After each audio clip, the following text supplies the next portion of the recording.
We're back, everyone. Thank you for joining us here at Conference Live. I'm your host, Jerry Katzman. We're here with our keynote speaker, Larry Smarr. Thank you so much for joining us. Larry, you are the founder of Calit2, a very noted scientist, and as you told me, your job is living in the future and reporting back. Tell us a little bit about the trends you're seeing industry-wide and the implications of what technology can do for people trying to get the best opportunity they can from real estate.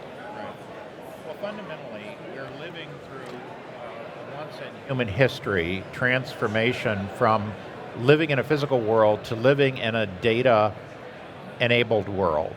So from data poor to data rich. And that is an economic transition, it's a disruptive transition, there are winners, there's losers, and that is going on completely independently of whether there was a real estate business or not. So it's just the time of data. It is the time of data, and essentially the tidal wave of the move from the physical world to the physical world with data reading out of it is sweeping over real estate. We're in the very early stages of that tsunami hitting, but it is already happening. We hear about smart buildings and all of that, but where we're going, it's very different. Show us a little bit about what you see. So, one way to do it is think about how Tesla has gone from nowhere to market cap greater than Ford and nothing flat, a few years. And partly it's because all the sensors on each Tesla are reporting back to the cloud, and essentially I own a Tesla Model X, and my Tesla is just a member of the hive mind, the Borg, that shares all of the sensory experience from the vehicles with each other. And then that is all, a machine learning is applied to that. And so the ways that cars move through the physical world is all organized by this data. But because you have so many cars and finding different situations, every situation that every Tesla goes through is ultimately essentially makes every other Tesla smarter. Now, yet we don't do that in buildings. I mean, we're getting sensorized buildings, but the idea that all buildings would send their data into a global cloud and that would begin to, for instance, interface the buildings with the changes in environment, lower energy costs, make the whole facilities more productive. That's all in the future. In the case of Tesla, all the information is being held within one company. But if we were to do what you suggest, then each building, being very differently owned, there have to be a high level of trust. How do you deal with the issue of trust in this time of immersive data? Well, I think that is the fundamental issue, and I guess I see it most in the work I've been doing in the medical field, where all humans would be better off if they shared data flows from all their bodies, everything about them, with everyone else, because then we could get artificial intelligence to really beginning to understand much more precisely when you're making a choice that's not a good choice, it's going to harm your future health, by having everybody contribute. And yet we're in a situation, it's just the opposite. Don't tell anybody what's going on in your body, that'll be, something terrible will happen to you. What? There's the human component of shame, but really, unless you open it up, it's like that saying, the best disinfectant is sunlight. So I've turned my body into a genetic and biomarker observatory, and I'm making all that data public. Now, what we need is the laws and the regulations to protect individuals to do what is the social good, which is to share. Until those laws are in place, people do endanger their employment, their insurance, and so forth. So, I mean, there's a real reason for that. But that could all be different. And so I think that's the sort of thing you're going to see in all this zillions of companies that are here at the conference. They're all, of course, competing often against each other, but there's a larger picture emerging in which you'll notice that some of the biggest companies are now making their software open source. We are sponsored by MRI, and what differentiates MRI in the market is open and connected. They've seen that. Well, why do people do that? Shouldn't you keep the crown jewels inside? Right. Well, that'd be one thing in which the only way you're going to make your software better is the staff that you employ who are constantly on danger of being poached away. You make your software open source, and everybody on the planet can go in and improve your software for free. Mm-hmm. What a deal. What's the mindset? I mean, scientists are by nature interested in collaboration. On an emotional and human level, right. How do you get business people to adopt collaboration? Well, they have to see that collaboration increases their bottom line. It's real simple. Mm-hmm. It's economics. And so that's why you've seen this transition from proprietary software to open source, because they're making more money. They either have to employ fewer programmers to get the same result because they've got all these people out there that are improving it for fun, or they find that once they do open source, then people start adding in. So take Google. I mean, here is the company that's preeminently associated with machine learning. And they took all their crown jewels and made them into TensorFlow and made that open source. Right. Well, now everybody's making apps into TensorFlow. They're not working for Google. Right. They're not on Google's spreadsheet. They're not on their bottom line. But they're adding enormous value. Right. And then that company, the Google, becomes more and more the center of the universe that everybody's adding into. And I think you're seeing the same thing with some early first movers in the real estate business. Speaking of that, as we wrap up, what's an opportunity that you see, and a technology, an opportunity match made in heaven that people might not be exploiting quite yet?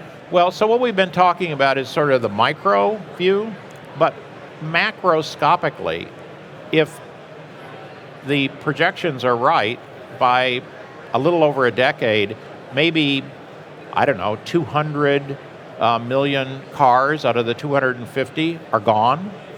What does that do to real estate? What does that do to parking garages? That might open up as much, we heard this morning, as much as a third of the urban area for new development. So, is that on your heads-up display? I mean, is that in terms of that's not a quarterly thing, right? So a quarterly thing, we get that, Wall Street, all that. Who in your company is actually taking that longer view so that you disrupt your own business before you are roadkill because somebody else comes in and takes your business away from you? So thinking creatively, we now know that there will be 200 million less cars out there. So we'll have more garage space. Parking garages will start to be like video stores. Right. So what could we do with that? What is the opportunity then? Well, for instance, there are now companies that are literally building new parking garages that are architecturally set up so that if this plays out, they simply come back in, wall them up, and now their condos are business. Really? Yeah. Oh, that's incredible. It's like think a little bit ahead. What other things are out on the horizon? Well, the whole issue of the re-urbanization we're seeing all over the world, because for one thing, it's much more energy efficient and produces much less CO2 emission per capita. And so how does that develop? We're seeing the center of Detroit, coming back. We're seeing, no one lived in downtown San Diego 25 years ago. Right. Now it's one of these wonderful urban things, walking, little restaurants. So this is fundamentally changing the nature of what was always sitting there. The same land was always there, right? Right. But how society is using it reshapes totally the real estate opportunities. And generally now, we're not even confining this to real estate. Yeah. In the world of science, when you wake up and you go, in my lifetime, I think I'm excited. Right. What is the forecast that makes you happy?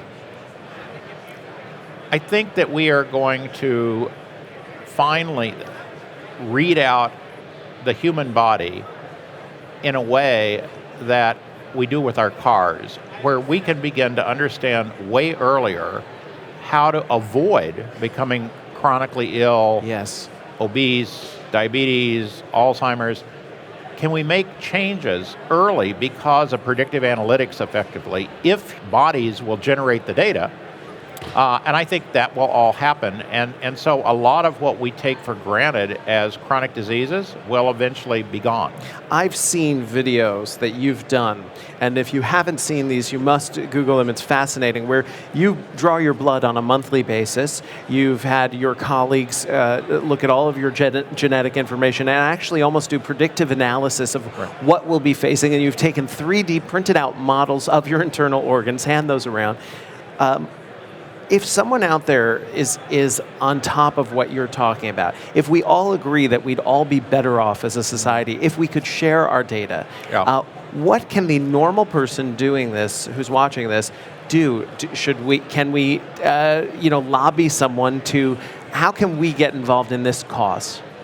Well, I think the fundamental problem with our country right now is that we've been brainwashed into thinking that what you put in your mouth doesn't, in fact, build your body. It does. How obvious is that, right? So therefore, if you were building a building, you'd think about what are the quality of the materials that I'm going to build that building with, because I want that building to last for maybe a century, 50 years. And so, of course you think about that. Do you think about what you're building your body out of? Do you think, is this real food? And so the ability to understand and be self-educated about what healthy choices are all about, that's something every individual can do. You don't need to have a Fitbit or anything else. You just need to, there's a zillion books on it now, but make better choices. And if you do, your health will be better in the long run. What are the sources that you go to? I know that you said there's lots of books out there, but what is some information that you say, yeah, this is pretty quality information about that? Right. Well, I think, for instance, David Perlmutter's books on Grain Brain and Brain Maker are great. Marty Blazer's book about 2 years ago on the missing microbes, if you want to learn more about the microbiome, which is, by the way, 90% of the DNA-bearing cells in your body are not human. 90% are not human. They're microbes.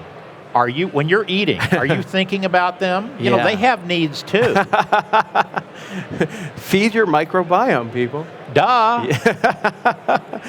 Larry, that's terrific. Is there anything else that you can share with our audience at home or on the web watching Conference Live? Just any last thoughts that you might have for them? Yeah, what I love is the number of people that are actually getting involved with this revolution in artificial intelligence. Those of you, who have Alexa at home, Amazon Echo, Google Home, the ones of you that are activating the digital assistants on your Android phones, using Siri on the Apple phones, that's the new world. And what you don't want to do is miss out and wait too late, because you will be changing your own behavior as these things roll out, and they're going to roll out faster and faster and faster. Right. And you want to be on that learning escalator. That's right. Not to get left behind and to enjoy the benefits of the information. Enjoy the ride, man. Yeah. This has not happened in all of human history. We are at a very special. There. Yeah. At the inflection point. Larry, thank you so much for joining us. What a wonderful conversation. If people want to keep up with you, they can go to Calit2, or and is there anything else that you'd like us to do to be able to interface with what you're up to? Nope. I think I put all of my tweets and PowerPoints and videos and everything up on my portal, and you can just search for Larry Smarr and find it. Terrific. Thank you so much for being with us. Great. Cheers. Larry Smarr, we will be back after a short break coming up in the